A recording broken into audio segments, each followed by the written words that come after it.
오늘 함께 은혜 받을 말씀은 여호수아 11장 21절에서 23절까지 말씀입니다. 여호수아 11장 21절 23절 우리 함께 말씀을 봉독합니다. 시작. 그때 여호수아가 가서 산지와 헤브론과 드빌과 아납과 유다 온 산지와 이스라엘 온 산지에서 아낙 사람들을 멸절하고 그가 또 그들의 성읍들을 진멸하여 바쳤으므로 이스라엘 자손의 땅에는 아낙 사람이 하나도 남지 아니하였고 가사와 가드와 아스도데만 남았더라. 이와 같이 여호수아가 여호와께서 모세에게 말씀하신 대로 그 온 땅을 점령하여 이스라엘 지파의 구분을 따라 기업으로 주매 그 땅의 전쟁이 그쳤더라. 아멘. 기도하겠습니다.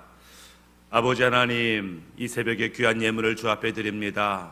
하나님, 예물 마음과 뜻과 정성을 다하여 드린 예물이오니 드린 손길에 복을 보기 더하셔서 연약한 자를 강하게 하시고 병든 자를 치료하시고 주의 은혜와 능력이 필요한 자에게 성령의 기름 부으심을 더하여 주옵소서.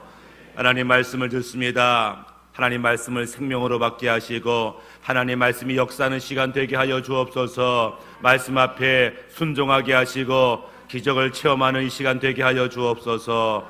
주님이 함께 하실 것을 의지하며 예수님의 이름으로 기도드립니다. 아멘. 요즘에는 이 신종플루라고 감기가 유행하죠. 저도 한 3주 전에 목이 아프고 열이 나고 그래서 이제 병원에 갔더니 늘 가는 병원이 있습니다. 갔더니 먼저 이제 항상 혈압을 재는데 했더니 하는 말이 혈압이 많이 오르셨네요. 이러면서 혹시 체중이 많이 느셨냐고, 살쪘냐고.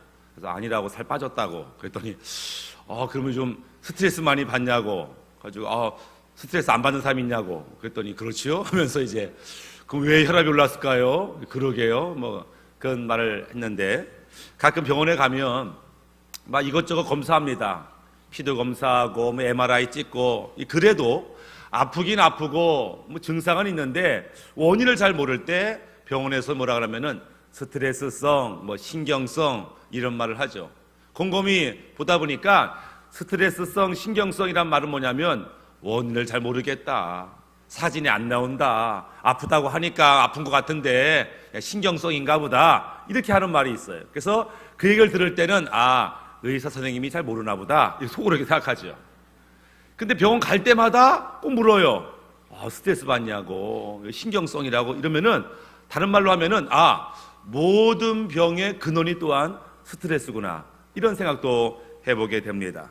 잠언서 17장 22절에 마음의 즐거움은 양약이라도 심령의 근심은 뼈를 마르게 하느니라. 이게 마음의 근심, 스트레스 이런 것들이 사실 모든 병의 근원이라고 해도 과언이 아니죠. 여러분들 요즘 스트레스 받고 계신가요? 아마 학생들은 공부하느라고 스트레스가 되겠고 데이트 나가려는 우리 아가씨들은 옷이 없어서 옷장에 옷이 없어. 옷 사야 되겠다. 한 옷이 한 100벌 있어도 마음에 드는 옷이 없어서 스트레스를 받죠. 직장인들은 인간관계 때문에 스트레스 받고 물가가 오른다니까 스트레스 받고 어떤 여인은 남편이 가사 일을 도와주지 않아서 스트레스 받고 여러 가지 스트레스 받아요. 스트레스가 나쁜 게 뭐냐면 스트레스를 받으면 해소해야 되는데 이게 참 건전하고 건강하게 해소하면 되는데 이 스트레스를 가지고 죄를 짓는 경우가 있어요. 입으로 죄를 짓고 마음으로 죄를 짓고 행동으로 죄를 짓고 스트레스, 이 감정적인 이 분노, 억울함, 속상한 원망이 죄로 드러나는 경우가 있더라. 그러나 그 스트레스가 나쁜 것만은 아니죠. 어떤 보니까 이 스트레스를 받을 때 우리 안에는 아니야 이거 해낼 수 있어 라고 하는 새로운 도전의 호르몬이 생긴다는 거예요. 그래서 동물 실험을 하는데 스트레스가 전혀 없는 환경에서 잘 먹이고 잘 재우고 이렇게 자라는 동물과 스트레스를 좀 받으면서 사는 동물 봤을 때 생명의 차이가 거의 2배가 차이 난다는 거예요. 스트레스 받으면서 살려고 하고 막 이런 짐승들이 더 오래 산다는 거예요. 오히려 스트레스가 하나도 없는 것보다. 여기가 좋사오니 이렇게 살다가 죽는 게 아니고, 그러니까 우리가 스트레스 다 받지만 이 스트레스를 긍정적으로만 좀 해결하면 참 좋겠다, 이런 마음이 있습니다. 이스라엘 백성이 스트레스를 엄청 많이 받았어요. 왜냐하면 광야에서 생활한 지가 어느덧 40년이에요. 광야에서 40년 살았다는 것은 제대로 못 씻었다는 얘기예요. 마실 물도 없는데 어떻게 샤워를 하겠어요? 우리 딸이 매일같이 샤워하는데 아침에 일어나면 샤워해요. 또 혼자 20분 30분 화장실에 있어요. 동생들이 기다리지. 언니 나와, 늦었어. 매일 샤워해야만 직성이 풀리는 요즘 아이들. 근데 이스라엘 아가씨들은요, 비 올 때만 샤워해요. 비 올 때만 샤워하고 평상시 하시면 냄새가 나도 어떻게 씻겠어요. 뭐 마실 물도 없는데. 이 광야에 40년 산다는 것은 거기서 태어나고 거기서 부모님이 돌아가시고 거기서 결혼하고, 이게요 스트레스가 말도 못해요. 짜장면 먹고 싶은데 뭐 먹지도 못하지요. 삼겹살 못 먹지요. 그냥 맨날 만나만 먹어요. 그것도 나중에는 스트레스가 되더라. 그래서 좀 쉬고 싶다. 나도 내 집에서 좀 푹 자고 싶은데 맨날 텐트 같은 데서 끼어 자야 되니까 참 쉼이 필요하죠. 그래도 가나안 땅만 들어가면 돼. 가나안 땅만 들어가면 거기는 하나님이 예비한 집도 있고 밭도 있고 뭐 살만하겠다. 그래서 어떻든지 기다리고 있네해서 가나안 땅에 들어갔는데 쉼 있는 게 아니에요. 오히려 전쟁이 있어요. 전쟁 가운데 자식이 죽고, 전쟁 가운데 남편이 죽고, 전쟁 가운데 또 이전에 경험하지 못했던 고통이 있으니까 스트레스가 말도 못해요. 우리가 스트레스 조사할 때에 배우자, 부모님, 자식, 이 죽은 것이 엄청난 스트레스를 가져온다고 하는데 이스라엘 백성의 대부분은 그런 스트레스를 가지고 살아요. 그래서 그들의 소원이 있다면 뭐냐면은 제발 좀 쉬고 싶다, 쉬게 좀 해달라, 언제 쉬냐 이랬다고. 그리고 마침내 여호수아 오늘 읽었던 말씀처럼 그 땅에 전쟁이 그쳤다. 드디어 내 집이 생기고 드디어 쉴 때가 됐다. 이제는 내 집에서 아이들과 함께 놀기도 하고 음식 만들어 먹기도 하고 잠도 푹 자기도 하고, 그런 참 좋은 날이 돌아왔다라고 말하죠. 그래서 참으로 감격스럽고 행복한 삶이 시작되는데 약간 미심적인 부분이 하나 있습니다. 왜냐하면 22절에 이스라엘 자손의 땅에는 아낙 사람들이 하나도 남지 아니하였고 가사와 가드와 아스도데만 약간 남았더라, 이렇게 표현하는 거죠. 아낙 자손은 거인 족속이에요. 과거 40년 전 이스라엘 백성의 정탐꾼들이 가나안 정탐하다가 누굴 봤냐면 아낙 자손을 봤어요.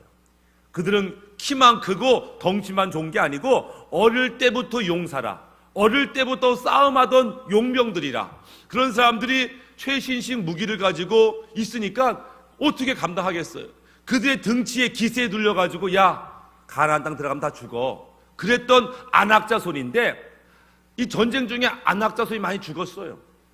그래도 남아 있었어요. 약간 남았어. 여호수아가 야, 이제 전쟁 끝이야 선포하면서, 물론 너희들이 알듯이 약간 남았다. 가사에도 가드에도 아스도데도 약간 남았지만 이미 그들의 지도자는 죽었어. 남아봤자 애들이고 남아봤자 노인들이야. 그거 신경 쓰지 말자. 지금 저기 산속에 숨어있고 굴 속에 숨어있어서 찾아내지 못하지만 그들이 뭐 할 수 있겠냐 라면서 미심쩍지만 약간 남아있지만 전쟁 끝! 그럼 도장을 꽝 찍었더라 라고 하는 거죠. 그까짓 거 몇 명 안 되는 거 우습게 여겼는데, 그 우습게 여겼던 가사, 가드, 아스도데 그 죄악들이, 그들의 아낙 자손들이 사실은 점점점 자라나는 것을 보고 마침내 이스라엘을 위협하게 되는 지경에까지 이르죠. 죄는요 특징이 있는데 아주 엄청난 속도로 번식한다는 거예요. 자란다는 거예요. 욕심이 잉태합니다. 그럼 죄를 낳아요. 죄가 막 자라요. 그럼 사망을 낳아요. 그 얘기 뭐냐면 번식력이 있다는 거예요. 생명력이 있다는 거예요. 우리 안에 죄가 있는데 이까짓 거 뭐 나만 짓나 다 짓는 거, 이 정도쯤은 다 짓는 거 아니야? 이러면서 무시했던 그 죄가요 자랍니다. 어느 정도 자라냐면은 우리를 사망에 이르기까지 자라야. 그래서 우리가 참 죄에 대해서 심각성을 가져야 됩니다. 남들 다 짓는 죄 아니요, 남들처럼 지옥 가는 죄입니다. 그렇기 때문에 이 죄에 대해서 우리가 분명한 경계심을 좀 가질 필요가 있다라고 하는 거죠. 여러분들 철새가 있어요. 철새가 계절 따라서 움직입니다. 그러니까 추운 때는 남쪽으로 내려왔다가 따뜻해지면 철새가 다시 북쪽으로 올라가죠. 야, 신기하다. 어떻게 쟤들이 내비게이션 있는 것도 아닌데 어떻게 찾아왔다가 또 올라가고 길을 잃어버리지 않고 어떻게 그러냐. 참 신기해합니다. 과학자들이 연구했어요. 어떻게 하면 쟤들이 처음 가는 길을 잃어버리지 않고 다시 몇 개월 지나면 다시 그 길을 찾아 올라갈까? 머리가 좋은가? 냄새를 기억하나? 뭘까? 그래서 잘 발견을 못했어요. 연어도 연어. 저기 상류층에서 아래서 태어난 연어가요, 시냇가를 따라서 강물을 따라서 바닷가에 갑니다. 바닷가에서 2만 킬로를 헤엄치다가 5년 만에 자기의 고향으로 돌아오는데 신기하죠. 아주 요만한 치어, 아주 보이지 않는 작은 물고기가 그 길 지나갔는데 기억도 못할 것 같은데 5년 만에 다시 올라와요. 야, 냄새로 알아? 기억력이 좋아? 아니면 해류를 따라가나? 그것이 이제 과학자들의 미스터리였어요. 그러다가 원인을 발견했습니다. 아, 원인은 거기였구나. 원인이 뭐냐면 지구의 자기장이라는 거예요. 자기장. 얘들이 움직일 때 지구의 자기장의 영향을 받아가지고 그 자석이잖아요. 그 영향을 받아서 움직인다는 거예요. 거꾸로 오면은 자기가 원래 있던 그 자리에 온다는 거예요. 어떻게 실험해봤냐면 철새가 막 날아가잖아요. 그 중에 한 마리에다가 잡아가지고 머리에다가 뭘 붙이냐면은 조그만 자석을 하나 붙여요. 자석을 붙이면요, 이 철새가 갈 바를 알지 못해. 왜냐면 지구의 자기장과 머리의 자석이요, 막 혼선을 빚는 거예요. 이상하다. 자석의 힘이 일로 가네. 막 혼자 딴 데 가는 거예요. 연어 한 마리 잡아놓고 연어 머리에다가 자석 하나 붙여놓으면요, 연어가 갈 바를 알지 못해. 충돌하는 거죠. 충돌. 우리가요, 우리 영혼이 어디서 왔냐면 하늘에서부터 우리 영혼이 왔어요. 이제 이 땅에서 70년, 80년, 100년을 살고 다시 하늘로 돌아가야 되는데 뭐가 있냐면 죄악이라고 하는, 죄성이라고 하는 자석이 우리 안에 붙어 있어요. 그래서 당연히 이 땅의 삶을 끝내고 아버지 하나님께 돌아가야 되는데 갈 바를 알지 못해요. 그래서 어디로 가야 되지? 야, 생명의 말씀으로 가야지, 진리로 가야지, 천국 가야지. 아니야, 거기가 아닌 것 같은데 막 방황하는 이유는 뭐냐면 우리 안에 죄성이 있어서. 우리 안에 죄성이 있으면 그 누구도 죄를 이길 수가 없어요. 죄가 얼마나 강력한지 그 누구든지 죄를 이길 사람이 없어요. 저주와 사망을 이길 사람이 없어요. 그래서 죄로 씨름하고 죄로 갈등하고 죄로 괴롭다가 결국 주님께로 가지 못하고 지옥에 가는 인생을 살게 되더라. 그래서 우리가 이 죄 문제를 해결해야 되는데 나에게는 죄 문제를 해결할 능력은 없고 어쩌면 좋을까 늘 고민하고 갈등하다가 어떤 사람은 산에 가서 돌을 닦으면 될까? 법을 잘 지키면 될까? 착하게 살면 될까? 아니요. 그렇다고 이 죄성을 이길 수가 없더라라고 하는 거죠. 우리는 기독교인입니다. 우리는 구원받은 자들이에요. 우리 하나님 백성이 됐어요. 이제는 담대하게 살 그럴 권리가 있습니다. 그럼에도 불구하고 분명히 성도 거룩한 백성임에도 불구하고 죄를 져요. 이까짓 건 뭐 하면서 죄를 우습게 여기죠. 왜 작은 죄를 우습게 여기냐면 귀찮아요. 힘들어요. 그게 나를 괴롭혀요. 그러니까 죄를 이기려고 한다면 이게 쉽지가 않은 거예요. 또 어떤 때는 이 죄가요, 이 작은 죄가 내 욕심이랑 딱 맞아요. 한번 모른 척하면 큰 수입이 생겨. 한번 모른 척하면 내 시간이 참 편해.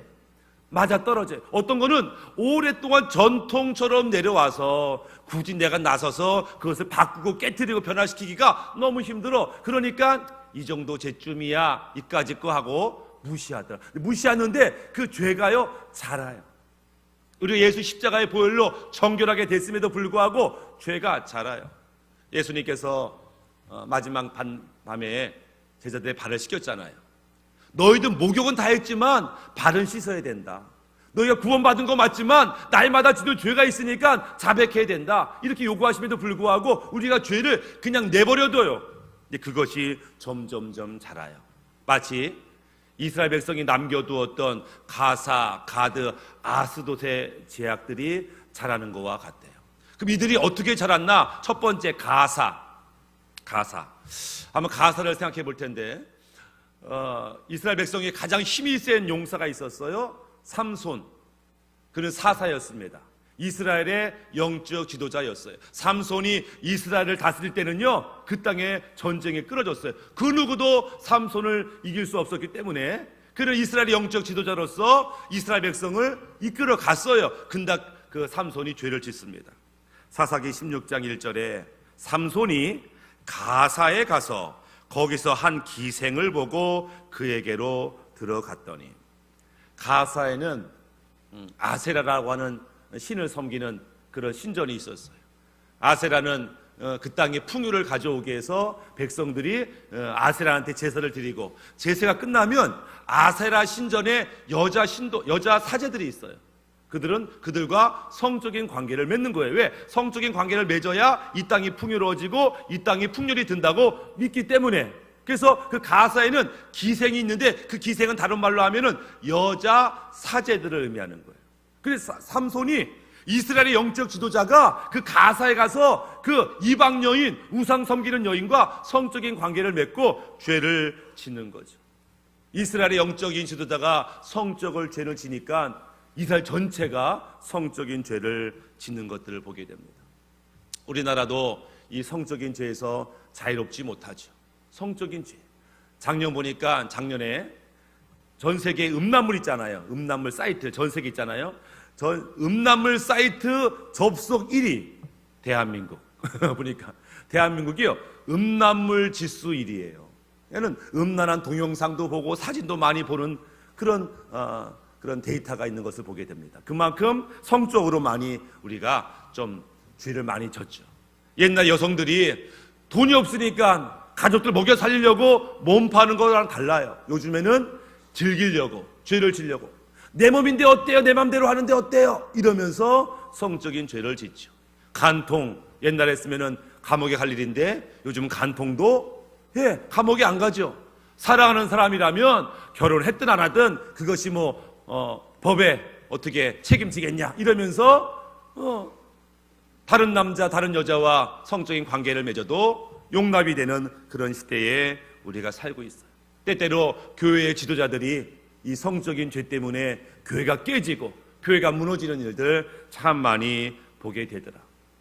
다 그런 것 같아도 우리는 하나님의 기준을 가지고 살아야 되는데, 마태복음 5장 28절에 예수님께서 나는 너희에게 이르노니 여자를 보고 음욕을 품는 자마다 마음에 이미 간음하였느니라. 쉽게 말하면 지나간 여자를 보고 상상만 해도 죄악이다. 나는 너희들이, 내 자녀들이 그 마음으로, 생각으로 음란한 죄 짓는 거 원하지 않는다. 이렇게 말해요. 하나님, 요즘 시대가 어떤데 그렇게까지 삽니까? 아니요. 이것이 우리에게 주어진 하나님의 말씀이고 명령이다라고 하는 거예요. 상상하는 것쯤이야 괜찮겠지. 아니요. 상상하는 죄가요, 행동으로, 입으로 드러나게 돼 있어요. 내 마음에 있는 죄악이 입으로 표현되기 때문이다라고 하는 거죠. 그래서 우리가 성적인 죄에 대해서 참 민감할 필요가 있습니다. 요즘에 파주에 보니까 우리 파주 땅에 미인이 없어요. 미인이 없어. 우리 파주에는 미인이 없을까 했더니 다 서울에 있대. 가지고 서울에 갔더니요, 서울에도 미인이 없어. 이상하다. 서울 가면 미인 많다더니 미인이 없네. 보니까 미인이 모여 있어. 제가 서울역 가고 부천역 가고 가니까, 강남역 가니까 미인이 어딨냐면 지하에 있어요. 미인 200명 항시 대기. 지하에 가니까 미인 200명이요 항시 그 지하에 대기하고 있어. 미인들이 다 지하에 있어. 아니, 그 미인들이 왜 지하에 있을까? 죄를 지려고 기다리고 있는 거죠. 많은 사람이 죄를 지려고 지하로 내려가는 것들을 보게 되더라. 그래서 우리 사회가 성적인 죄에 대해서 많이 관용을 베풀죠. 요즘에는 동성애 죄까지 막 덧입혀서 막 죄를 짓는데, 그것이 당연한 게 아니에요. 그것이 인권이 아니에요. 그것이 권리가 아니에요. 그것이 죄악이라고 성경 이야기하고 있기 때문에 특별히 성적인 죄에 대해서 우리가 깨끗할 필요가 있어요. 성경에 보시면 간음하다가 현장에 잡힌 여인이 있었어요. 예수님, 율법에 의하면 이런 여자는 돌에 맞아 죽어 마땅합니다. 죽일까요 말릴까요? 예수님들 사랑 얘기하는데 용서해줘요? 아니면 돌로 던져 죽여요? 어떻게 할까요? 시험하면서 물어봤다. 예수님이 가만히 계셨어요. 그러다 한 말씀 하셨죠. 죄 없는 자가 돌로 치랴 하면서 이 여인을 구해줬어요. 그러니까 현장에서 음란한 죄를 짓고 성적인 죄를 짓고 죽어 마땅한 여인을 예수님이 용서해줬어요. 용서해주면서 뭐라고 말해요? 다시는 이와 같은 죄를 짓지 말라, 이렇게 말해요. 주님이 우리의 죄를 용서하신 이유는 뭐냐면 다시는 짓지 말라고 용서해 주는 거지, 이까지 죄를 져도 다 용서해 줄 거야, 담대하라고 용서해 주는 게 아니에요. 죄를 짓지 말라고 용서하시는 거고, 다시는 이 거룩함을 잃지 말라고 용서해 줬기 때문에 우리가 이 성적인 죄에 대해서 단호한 태도를 취해야 된다라고 하는 거죠. 두 번째 죄는 가드입니다.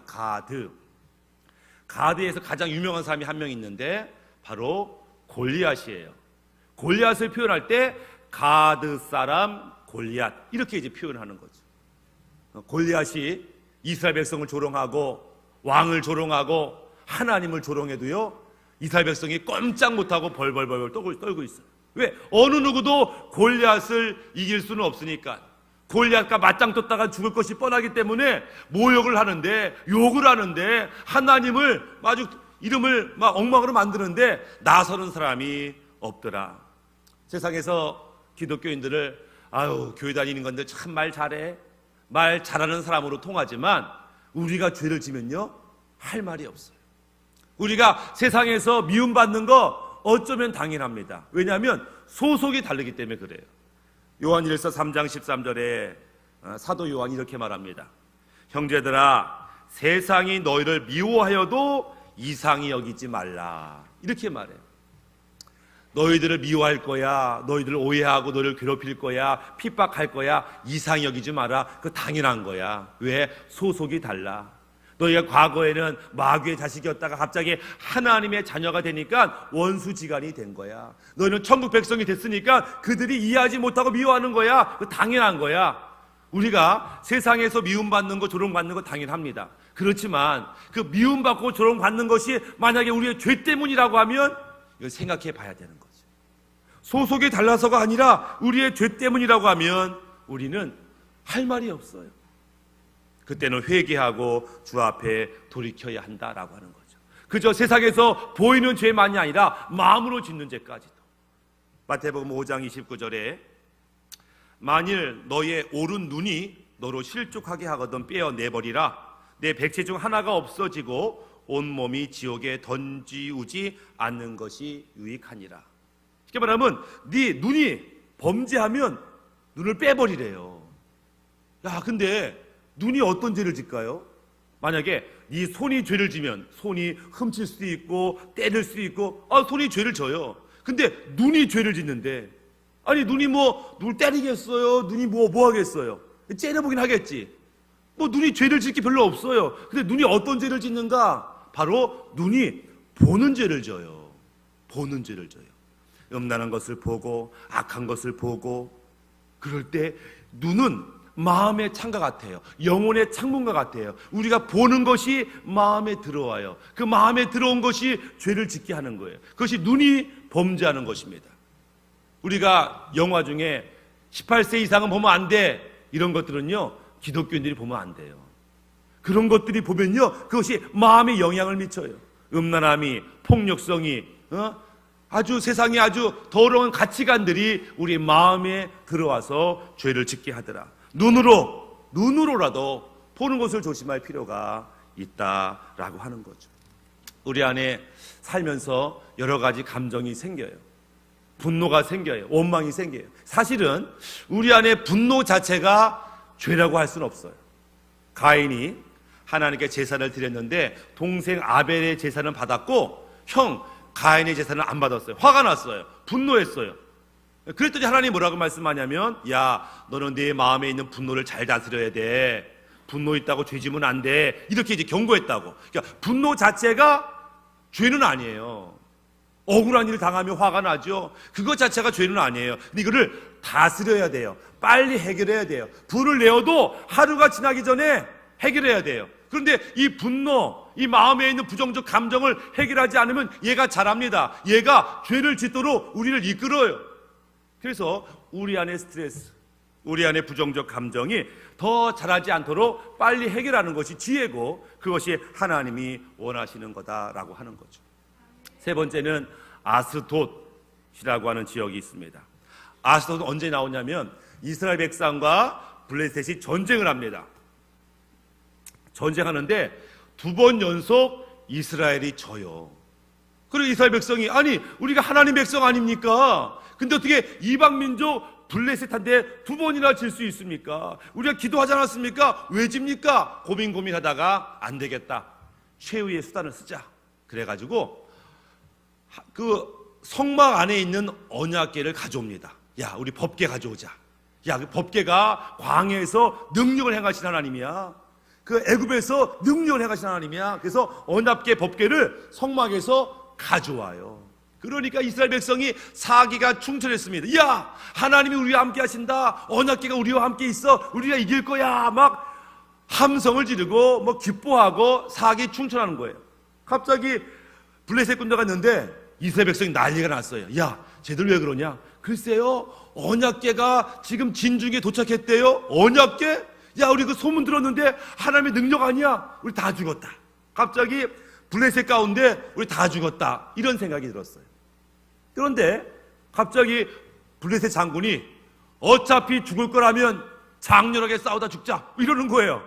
어차피 죽을 거면은 용감하게 싸우다 죽자. 그래가지고요, 오히려 블레셋 군대가요, 그래 어차피 죽을 거 멋지게 싸우다 죽자, 막 사기에 막 올라가요.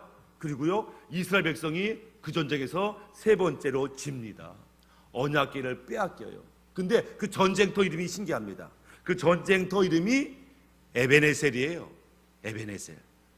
하나님이 여기까지 우리를 도우셨다 라고 하는 에벨에셀이라고 하는 장소에서 하나님의 백성이 질 뿐만 아니라 언약궤도 빼앗겨요. 어떻게 이런 일이 벌어질까? 하나님이 살아계시고 하나님의 능력의 하나님인데 왜 이럴까? 하나님이 힘이 없어서가 아니에요. 어떻게 하냐면 언약궤를 빼앗겨가지고 어디다가 아스돗에다가 갖다 놓습니다.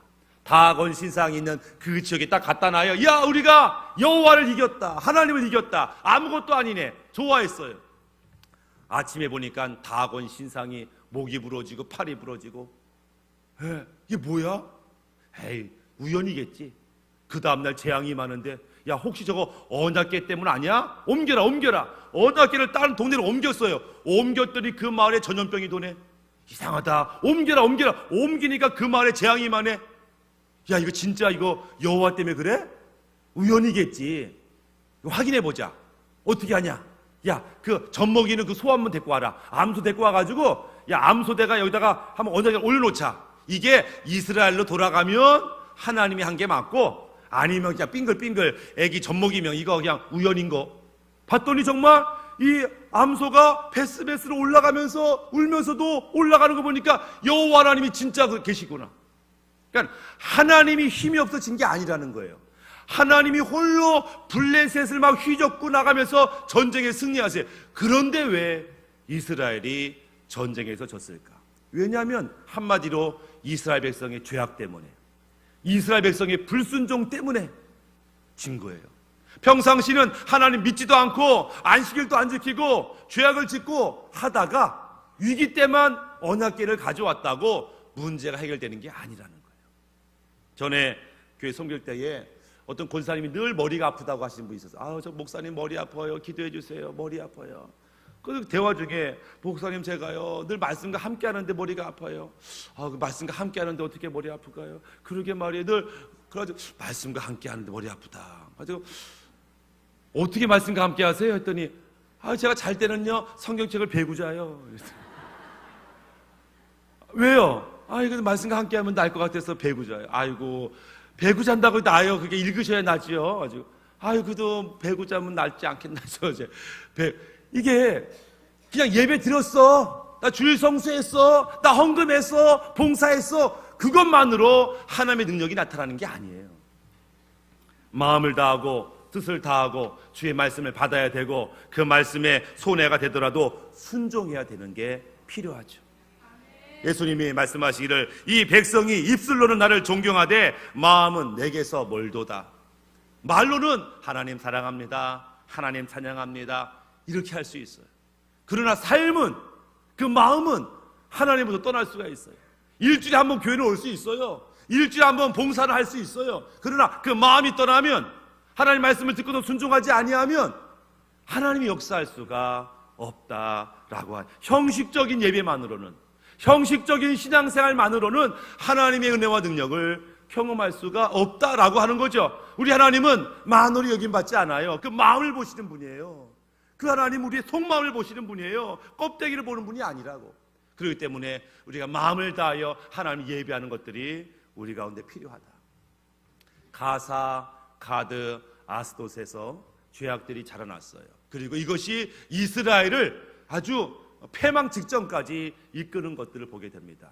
이런 일이 벌어진 데는 이스라엘의 불순종이 가장 큰 이유죠. 왜냐하면 그들이 가나안 땅에 들어가기 직전에 하나님이 이런 말씀을 줬어요. 민수기 33장 55절에 너희가 만일 그 땅의 원주민을 너희 앞에서 쫓아내지 아니하면 너희가 남겨둔 자들이 너희의 눈에 가시가 되고 너희 옆구리에 찌르는 가시가 되어서 너희가 거주하는 땅에서 너희를 괴롭게 할 것이다, 이렇게 말해요. 하나도 남겨두지 마라. 이것은 심판이기 때문에. 그런데 가사, 가드, 아스돗 몇 명 안 남았어요. 이 정도면 된 거 아니에요? 하나님이 완전히 진멸하라고 했는데 귀찮은 거야, 빨리 쉬고 싶은 거야. 그러면서 진멸하지 않았어요. 우리가 알아요. 우리 안에 죄악이 있음을 압니다. 이거 해결해야 되는데 아는데 귀찮아요, 피곤해요, 그냥 대충 삽시다.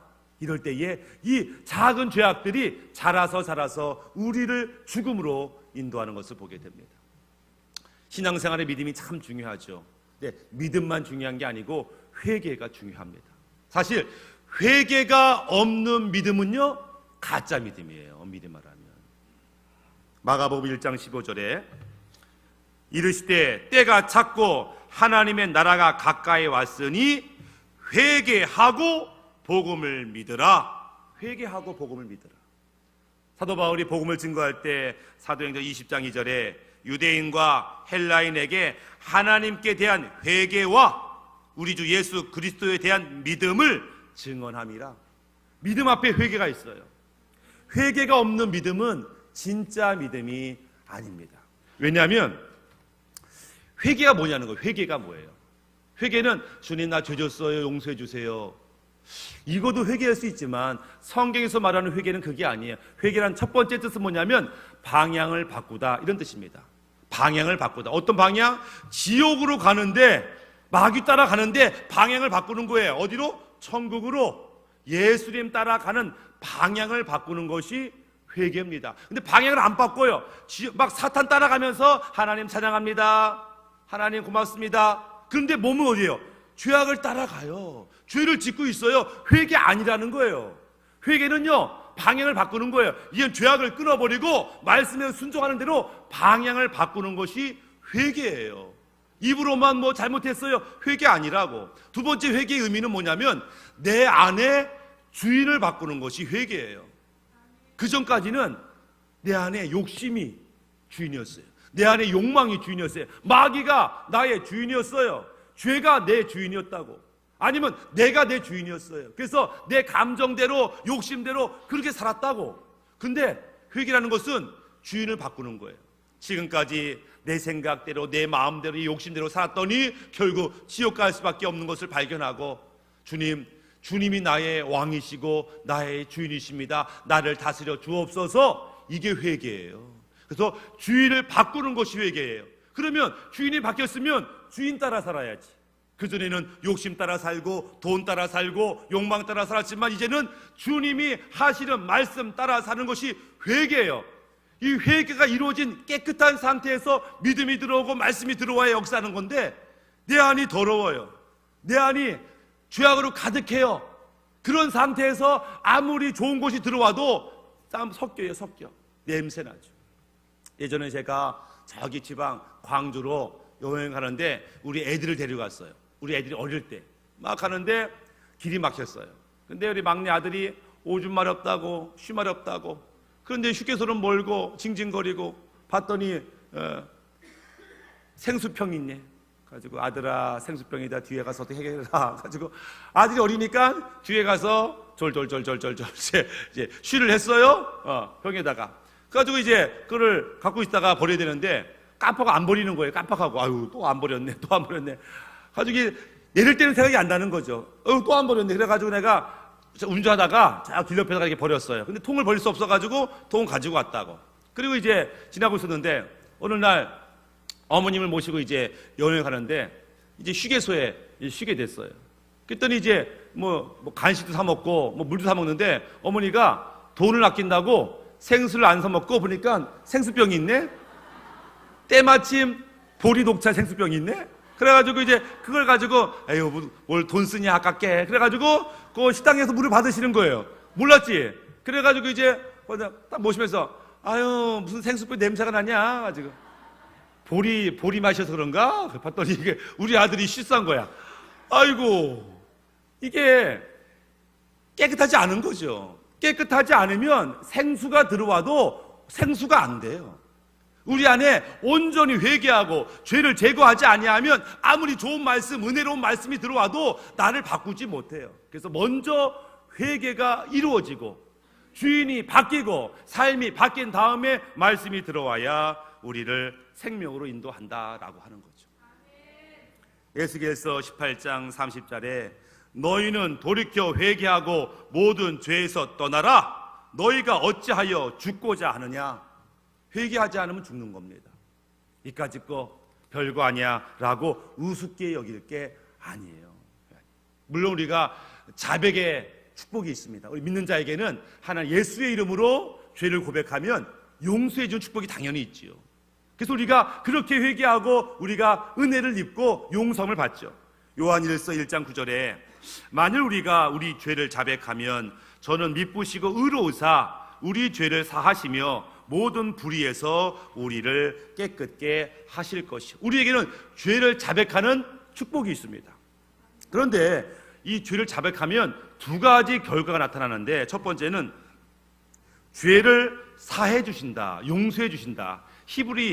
헬라어 단어로는 아페라고 하는 단어를 씁니다. 이 아페라고 하는 단어는 법적인 용어예요. 법적인 용어. 너희가 죄를 자백하면 법적인 무죄 판결을 내려주겠다. 너희가 죄를 진 거 맞아. 죄를 진 게 맞는데 예수의 이름으로 진심으로 회개하면 무죄 판결 내주겠다. 두 번째는요, 불의에서 너희를 깨끗게 하겠다. 깨끗게 하다, 카타리세라고 하는 단어를 썼는데 이것은 오염된 상태에서 깨끗하게 정화하다. 그것은 단순히 법적으로 무죄만 된 것이 아니라 진짜로 심령의 상태, 오염된 상태가 깨끗하게 된 것이 죄를 자백했을 때 주어지는 특권이에요. 그래서 우리가 죄를 졌지만 정말 진심으로 회개하고 죄를 자백하면 무죄 판결도 받고 깨끗하게 되는 경우를 봅니다. 그렇기 때문에 우리가 죄를 지었을 때 아직 이 죄가 어릴 때에 정말 진심으로 회개하는 게 얼마나 좋은지 몰라요. 그럼 우리가 당당할 수 있어요. 담대할 수 있어요. 담대 은혜의 보좌로 나아갈 수 있어요. 제가 시골이 이 충청북도 음성 감곡면인데 거기에는 큰 성당이 있어요. 한 160년 됐나? 성당이 엄청 커요. 그래서 이 천주교에서는 거의 성지처럼 거기를 막 순례를 하는 그런 성당이에요. 그러니까는 그 마을 사람들이 대부분이 천주교를 다녀요. 그러다 보니까 저랑 같은 우리 반에도요 신부가 둘이나 나왔어요.